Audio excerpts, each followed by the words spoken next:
let's quickly do a recap. So in the last lecture, again, just to remind everybody, when you think out a semiconductor, always associate that with a band gap, with two bands, a valence band and a conduction band. Valence band is mostly full of electrons, conduction band is mostly empty of electrons. You have an energy EC and an energy EV, right? EV is the top of the valence band, EC is the bottom of the conduction band. We also looked at the fact that in semiconductors there are two types of charge carriers, an electron and a hole, right? So electron is negatively charged, hole is positively charged, right? So electron will move from the negative to the positive potential, hole will move in the opposite direction, right? Hole is not a physical quantity, it is a modeling parameter, and hole is essentially an absence of electron, right? And so when you get now conduction, for conduction, we need energy states. We need energy states that are empty, right? Because any interaction with external potentials will cause the electron or hole to gain energy, so or lose energy. So it needs to find another state with a different energy to transition into. That's the meaning of these states, right? So the system will conduct with electrons if electrons are present in the conduction band. So electrons in the conduction band contribute to current, and similarly holes in the valence band will contribute to current, right? Because remember, holes are nothing but the flip version of electrons, right? So for holes, if the state is filled with an electron, it is essentially unavailable for the hole to transition into, right? So for holes to be available to move, the holes need to have empty states in the valence band, right? So again, going forward, always remember, electrons and holes for you are nothing but the flip version of each other. One is negative charged, one is positive charged. Both of them have positive masses, and so that's how we'll continue. Another thing you want to remember always is that holes are generally heavier than electrons, and we'll look at what implications this has on semiconductor devices, right? The other thing we also discussed was that at any temperature greater than 0 in a semiconductor, you have equal number of electrons and holes, right? So the number of electrons is equal to the number of holes in an intrinsic semiconductor. Intrinsic semiconductor means a pure semiconductor. We have not done anything to it. So in an intrinsic semiconductor, number of electrons is equal to number of holes, because you always create what are known as electron hole pairs, right? And so at a is equal to NH is equal to Ni, which is the intrinsic carrier concentration, right? So, and this is a function of the temperature, because one way to think about it, as you increase the temperature, you're providing more energy to the crystal, which means that more electrons can jump from the valence band to the conduction band, right? Or more bonds can break. And hence, as you increase your temperature, your Ni increases. So one of the important properties of semiconductors is that their conductivity increases as you increase temperature, right? Or the resistivity drops as you increase the temperature of the system. So, and we'll see that this will actually turn out to be exponential to temperature. So it's a pretty strong function of temperature, okay? So, and then numbers you want to remember, as in silicon, this is roughly 10 power 10 per cc. In germanium, it's roughly 10 power 13. This is just to give you an idea in terms of what are the magnitude we're looking at. And in gallium arsenide, it's roughly 10 power 6 per cc, right? And you also see that it's a strong function of the band gap. So as the band gap goes down, the Ni goes up, right? So you'll see that Ni will be a function of Eg, and Ni will be a function of temperature. So you see both these terms will very strongly impact the intrinsic carrier concentration in a semiconductor, okay? So with that, let's go with the new material today. So another way, as I said, to think about how electrons and holes are formed is that, as I said, about bond breaking. So this is called as a bond model. And the way you think about it is just look at 2D crystals as opposed to thinking about 3D crystals. You think about 2D crystals. So in 2D crystals, you see that you can think about the lattice as a bunch of silicon atoms arranged together in a 2D plane. And here at 0 Kelvin, every silicon valence shell is complete because of covalent bonds being formed, right? Now, as you start breaking bonds, you essentially have the system in which one electron has broken away from here, so it left behind a hole. And so now you have two carriers for conduction, this free electron and this free hole. So both of them will contribute to conduction. So electron is easy to think about because the electron is mobile, it's moving. The way you think about hole moving is that another electron comes in and replaces this hole, or you can think about the hole as moved from here to here, right? So generally when you think about hole conduction is nothing but electronic recombination. That is that electrons move in to replace the hole, creating a hole in a different location. So that's how a hole conducts, right? It's essentially an electronic conduction, but only thing is that the electron comes in and fills the hole. So we think about it instead as the hole moving in the other direction. Okay. So now let's do something interesting. Now this is one of the fundamental advantages is that you can engineer the conductivity of a semiconductor. That is, it is in your hands to change the resistance or the conductance of the semiconductor. And how do you go about doing that? So this process by which you do it is known as doping, right? So let's do a thought experiment now, that what we'll do is we'll replace one silicon atom in your crystal with a boron atom. So remember, when I say replace, I'm using the word substitute, right? It's a very important process that we're doing here. Even though I'm just writing it as a sentence and showing you simple cartoons, what it essentially means is that in the crystal, right?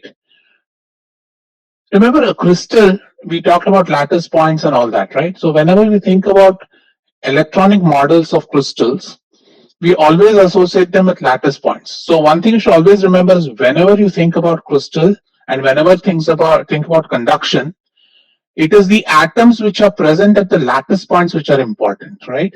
Suppose I had a crystal of some semiconductor, say chromium or aluminum, right? And let's not take a metal. Let's take a semiconductor, right? So suppose this is silicon. Instead of having two atoms, I have one atom per basis. Now what happens is that the silicon has to sit at a lattice point for it to be electrically active, right? Silicon, if you're pulling the silicon out of a melt, it is possible that there can be some straggler silicon atoms which have been caught in the crystal lattice, right?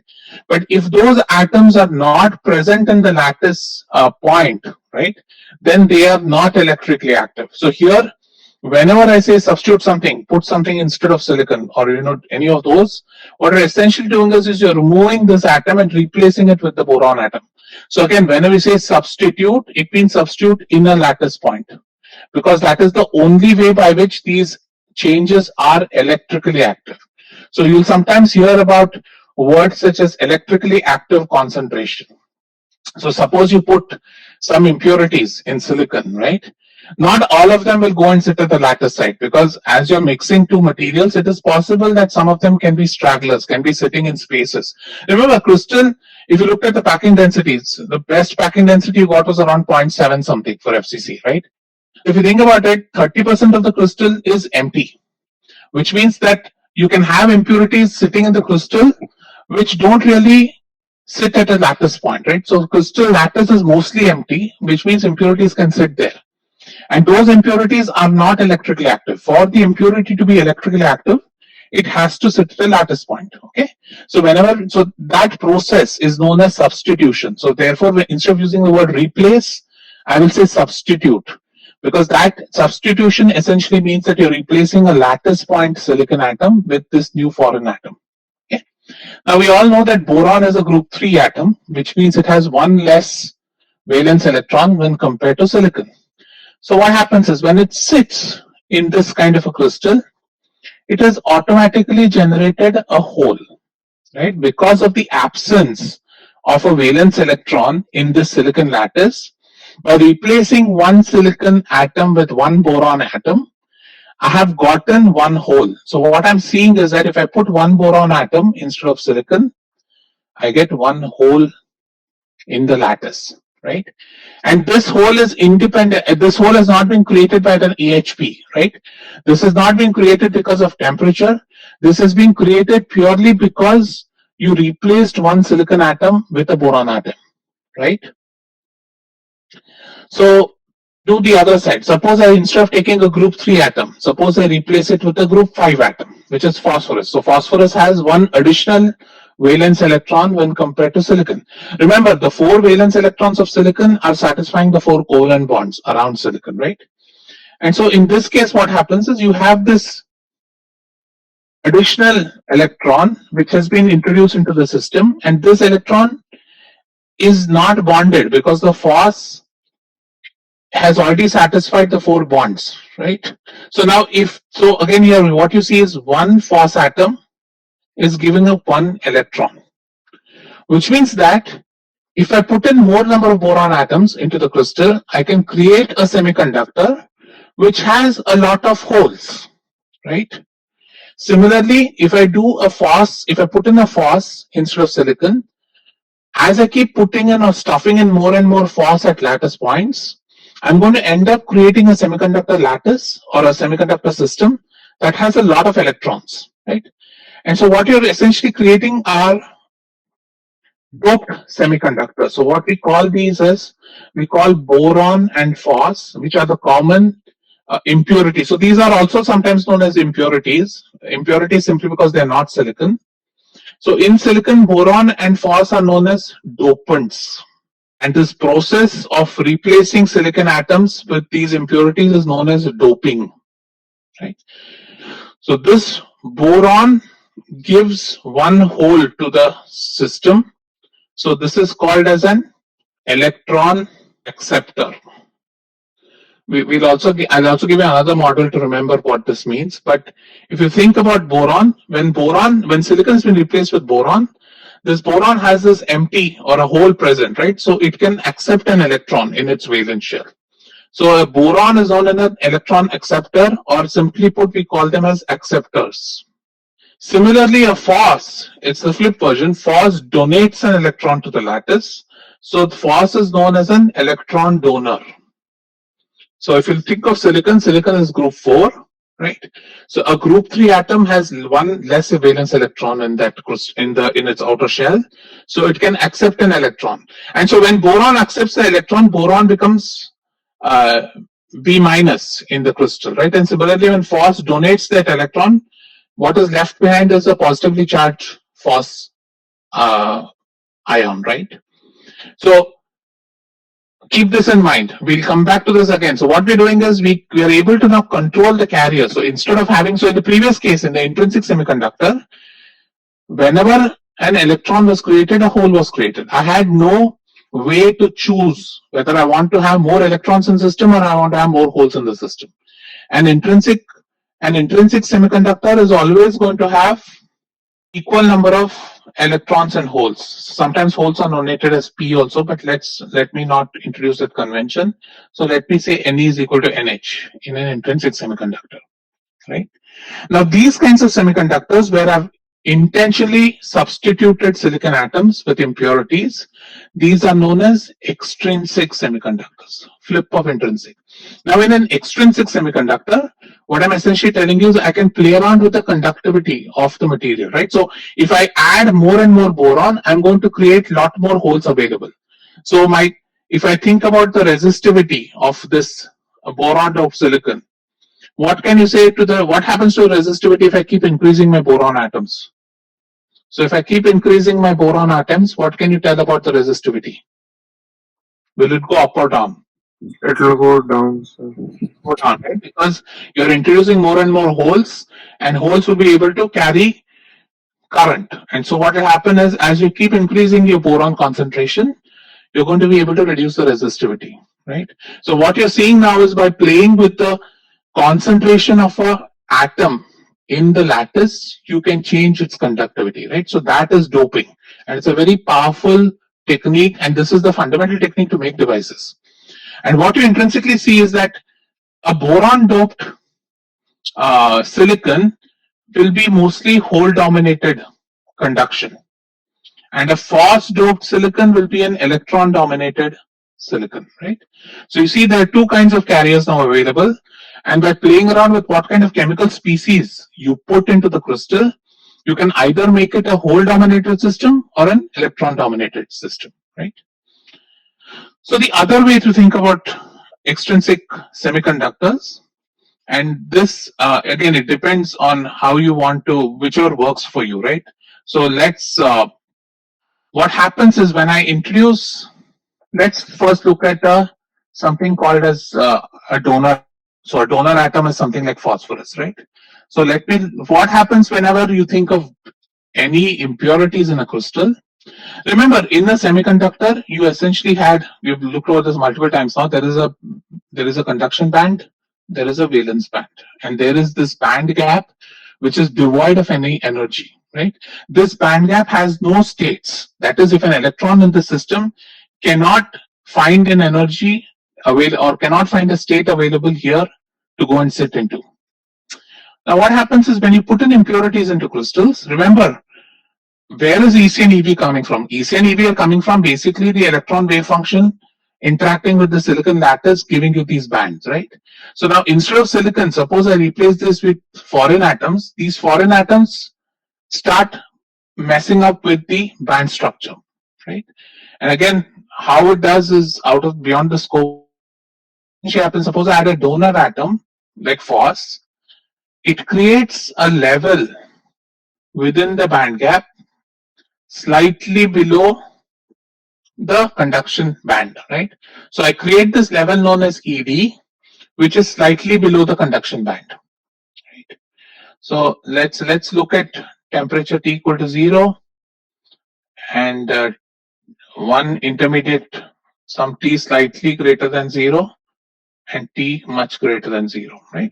So when I put in this phos atom, for example, I have created a level or a donor level which is slightly below the conduction band. So one thing you should remember is whenever you add these impurities or anytime you kind of uh, mess with the symmetry of the lattice, right? Remember, the whole concept of effective mass and free electron comes about because of the fact that this electron is moving in a symmetric system, a symmetric, repeatable, periodic system. Essentially, by putting in an impurity, you're breaking the periodicity of the crystal. And so the way we use perturbation theory for all this, and what we essentially model this break in periodicity is essentially by pushing in new levels within the band gap of the silicon. So now what happens is when, and this donor atom, this level, when it's created, is full of electrons. So this is because of these electrons are basically the additional electron that phos has brought into the system, right? So at temperature T equal to 0, now there's no energy present sitting at the donor level, right? Now what happens is as you keep increasing the temperature, remember you also have electrons sitting in the valence band, right? There are, these electrons always exist. Now when you start increasing the temperature, right? Which electron will be easier to push into the conduction band? Will it be an electron from ED or will it be an electron from the valence band? ED, right? So what happens is as you start increasing the temperature slightly, some of the electrons from the ED begin to jump into the conduction band, right? And these are the ones who are going to start contributing to conduction immediately, because once it's in the conduction band, it is a free electron in the system and it is able to respond to electric field, right? But you'll also have the second process happening, which is basically an electron jumping all the way from the valence band to conduction band, but that process is going to be of a slower rate than the process of ED emptying out into conduction band, right? So what happens basically is that as you start increasing temperature slightly, the resistivity starts falling drastically, basically because electrons from ED are jumping into the conduction band. Eventually, what happens is that temperatures, and these temperatures are around 100 Kelvin. So in 100 Kelvin or so, beyond that, this ED level is completely empty. All the electrons have transition to the conduction band, then you start having, and you're still having this background process of these electrons moving up, right? But what has happened is that now you have a lot of electrons which have gone from ED into the conduction band, right? And so that controls the resistivity. Similarly, if you think of acceptors, which are boron type of atoms, um, boron creates levels close to the valence band, which are empty because this doesn't have an electron. Boron has a hole, right, or not an electron. So what happens is now when you start increasing the temperature in boron, so this level is known as EA. Same, this is a donor level, this is an acceptor level. So when you have an acceptor level sitting in the band gap, as you start increase the temperature, an electron from here jumps in here, leaving behind a hole. Similarly, an electron here jumps in here, leaving behind a hole, right? And you also have this original EHP process, which is creating a hole here, right? So again, now what's happening is this EA is starting getting populated with electrons to the valence band, leaving behind holes in the valence band, and these holes can contribute to conduction, right? And so again, at temperatures around 100K, beyond 100K, all electrons have gone in here and filled up the AA level, creating a lot of holes here, and these holes contribute to conduction. So again, remember that when you start thinking about doping in semiconductors, the doping occurs due to the kind of chemical species you're dumping into the crystal, and depending on what is the kind of species you're dumping in the crystal, you can either create a lot more electrons or a lot more holes, and those will essentially modulate the conductivity of the semiconductor. Okay. So we discussed this. Now let's talk about what happens to the conductivity of a semi. So what can you say about this? What happens to conductivity of a semiconductor as you increase the temperature? Conductivity increases. Conductivity increases, correct. So the notation we'll use is, instead of calling N sub E and N sub H, we'll always say the number of electrons we'll denote by this, the letter small n. So small n is always the number of electrons in the system, and small p is the number of holes in the system, right? So remember, p-type doping is different from p, right? P-type doping is doping which creates holes. So when you start talking about doping, we'll sometimes call them as n dopants and p dopants. And this is what we'll use very commonly, right? And what does an n dopant mean? N dopant is a dopant which increases the number of electrons. So phos is an n dopant. Group 5 is an n dopant. The flip would be a p dopant, which is boron, for example, and boron is going to increase the number of holes in the system, right? So you'll sometimes hear dopants also called, instead of acceptor and donor, we can call them n-type dopants and p-type dopants. So again, so as I mentioned, electron donors, which are the group 5 elements, are known as either n-type dopants or donors, and similarly acceptors are known as p-type dopants or acceptors, and they're generally denoted by Nd and Na. So N subscript D is the concentration of donor atoms, right? We have per cc. So this unit is going to be number per cc. Na unit is going to be number per cc again. And similarly, Na is the concentration of boron in the crystal. Okay.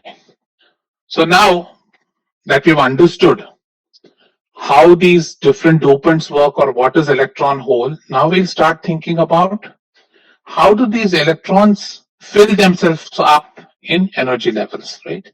So we've understood two things, right? We've understood that a semiconductor has electrons and holes. We also understood that the semiconductor is thought of as two bands with a band gap in between, right? So we know that there are states available for the electron to go and sit into. So the next step we want to now understand is how do they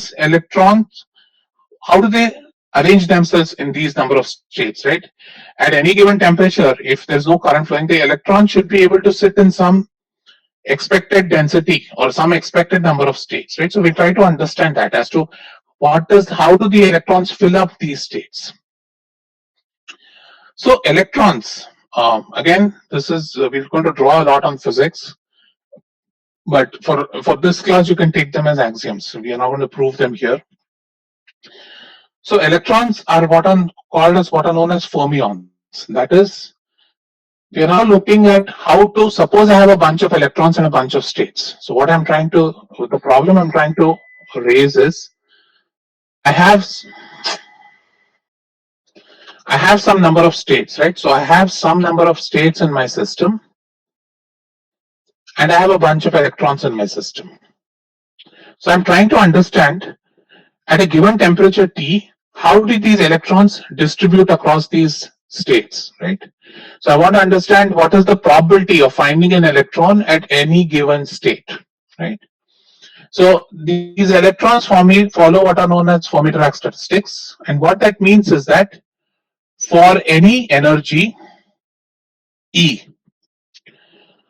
we define what is known as the probability of finding an electron. So when I say F of E is the probability of finding an electron at E, at energy E, and that is given by the Fermi distribution function, which is 1 by 1 plus E minus EF by KT.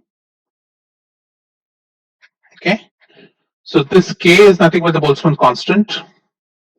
T is your temperature in Kelvin, and we define this term known as EF, or the Fermi energy.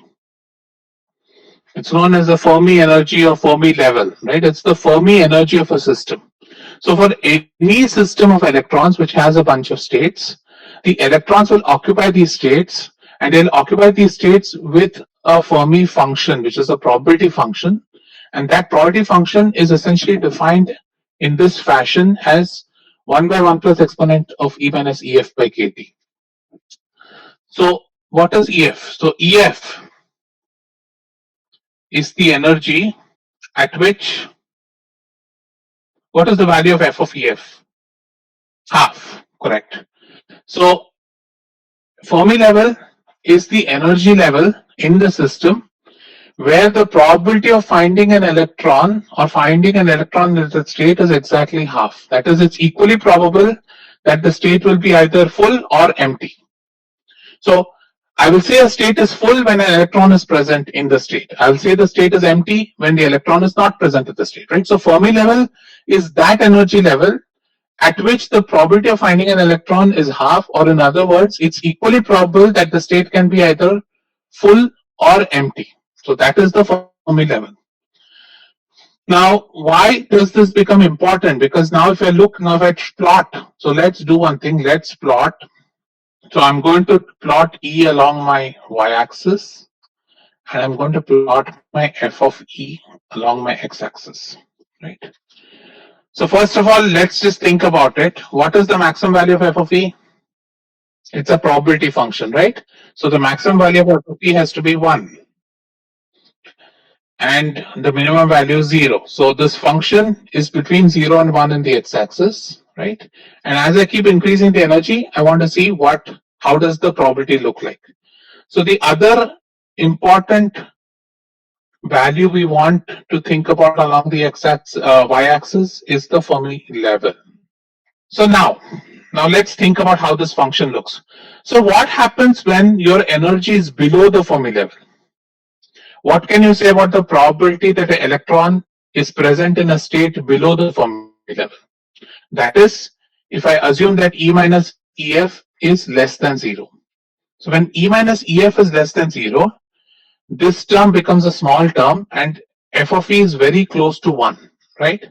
So what I'm saying is when E is less than EF, say let's think about an energy which is far away from Fermi level and much below the Fermi level. In that case, E minus EF is less than 0, right? Which means this becomes a very small positive term. And so my F of E is very close to 1, right?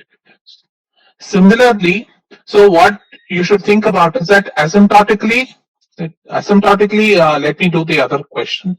And similarly, when E is very far from EF in the positive direction, that is when E minus EF is much, much greater than 0, then my F of E asymptotically goes to 0, right? That is when this term becomes very high, then exponential of a positive number is a bigger number, and so 1 by that essentially becomes a very small number.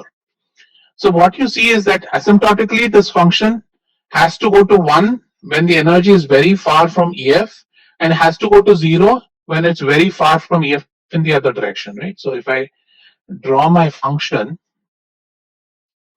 I know that my function should look like close to 1 when energy is much less than EF, and close to 0 when energy is, I hope you can see those what I'm drawing. So very far from EF on either side it should be 1 and 0, right? And so all of the action is happening around energies close to EF. And we know that when the energy is equal to EF, the point should pass through half, right? We know that this point is half, right? And so how the function looks like is the function is a very steep function around E is equal to EF. So what you see is around E equal to EF, quickly the probability of finding an electron changes from 1 to 0. Now the slope of this graph, right? The slope of this graph is a function of temperature, right? So you can think about it.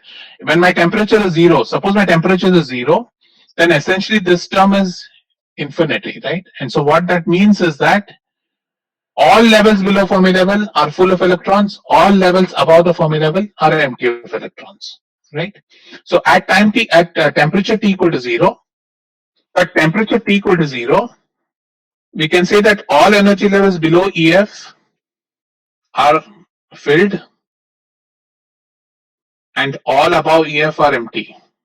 And as I keep increasing the temperature of the system, I slowly begin to see a smearing of electrons around the Fermi level, right? So what this means is as I keep increasing the temperature, I slowly begin to see electrons gaining energy from system and populating the higher energy levels, right? So physically, that's what is happening. At time t equal to at temperature t equal to 0, this function was this. It was a step function going essentially from 0 to 1 at the Fermi level. And as I keep increasing the temperature, I start making this function smoother and smoother, right? In other words, what I'm doing is, as I'm giving more and more energy to the system, remember temperature is energy. So as I'm giving more and more energy to the system, I'm allowing for some of the electrons which are below EF to go to levels higher than EF, right? So again, this is a very important function. We'll come to this very often, is that electrons in the system will follow the Fermi function. So if I want to, if I ask you, okay, what is the probability of finding a hole at energy E? What would you say?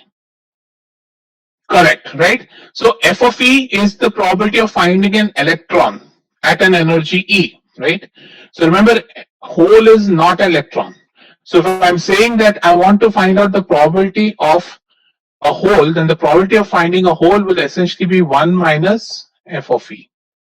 Right? So this is the probability of finding a hole at a given energy level E, and the probability of finding an electron. So this is the probability of finding an electron at F of E, at E, probability of finding a hole at E, right?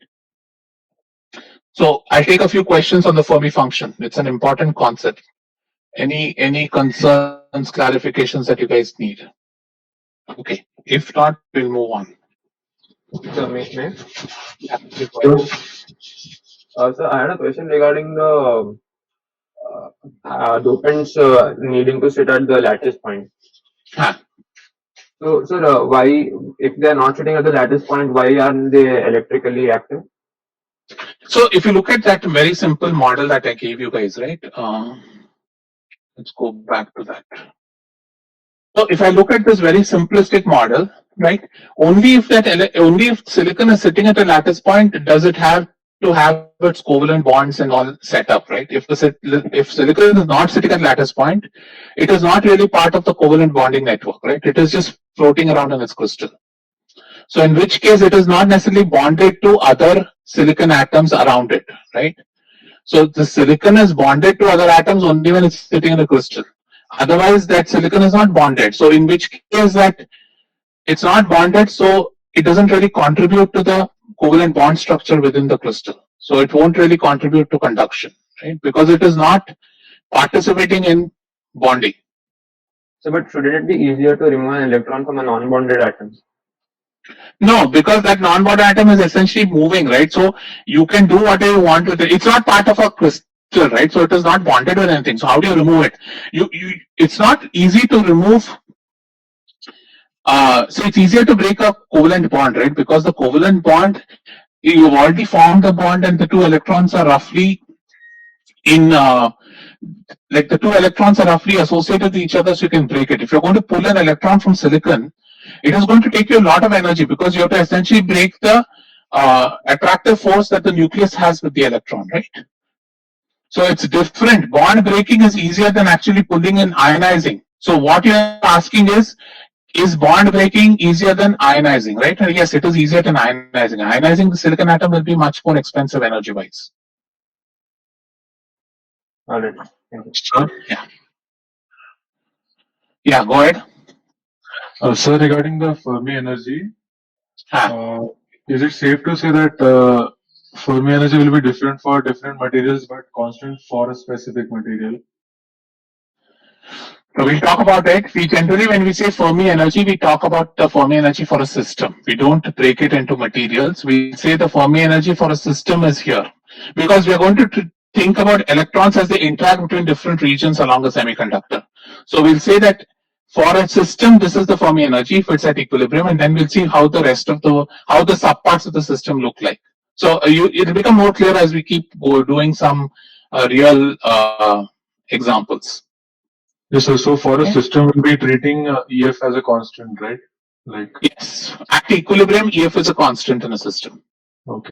Okay, the rest of the questions, guys, please wait. I'll try to finish at least a few more slides, and after 10:50, I'll take your questions. Okay, so please hold off to it.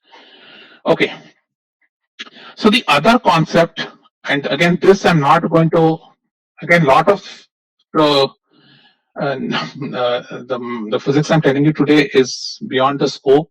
The textbook goes a little bit into detail, but you really don't need a lot of it for the rest of the syllabus. So I'll try to touch on the basic what you need to remember.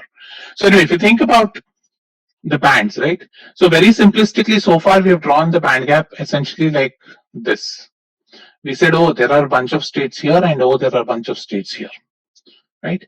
In reality, what happens is, if I actually plot, let's do this. Suppose I plot energy here, right? And this is my EC. Sorry, not in yeah. And similarly, if I plot EV here, right? And suppose this axis